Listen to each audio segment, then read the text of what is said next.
বসে জুড়ে বসেছে, ছেলের মাথাটা আমার চিবিয়ে চিবিয়ে খাচ্ছে। এটা চা হয়েছে, চা এটা তো দুধ দিয়ে দিতে পারতা। দুই জেলের ভাত খাবে, সব ঠিক হয়ে যাবে।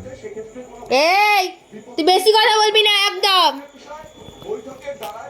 চা দিয়েছে, চুপচাপ খেয়ে নে।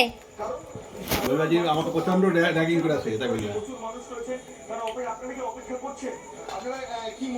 শ্বশুর বাড়িতে থাকবা আবার ভালোও থাকবা, কি করে আশা করছো? দুটোর মধ্যে একটা চাও, হয় শ্বশুর বাড়িতে থাকো না তো ভালো থাকতে হবে না। এই মনা, গটি বেঁকিয়ে দেবো একদম গলা তুললে। চা করেছে, চা মা একটা কাজও শেখায়নি নাকি? বাবার বাড়িতে কি করেছো? বসেছো, খেয়েছো, ঘুমিয়েছো নাকি? চা করেছে, এতে দুধ গরম করে দিতে পারতা।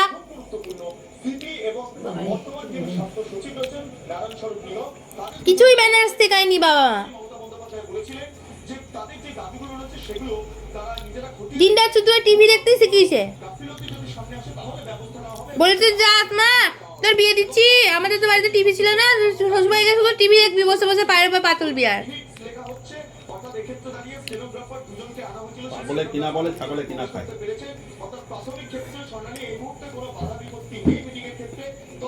তুমি পাগল, আমরা পাগল, লোকে না তো তুমি ছাগল।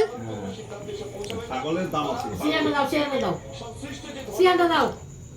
দেবে কেন? তোমার কথা শুনবে? আমার পাঠিও না। কি বলেছিস?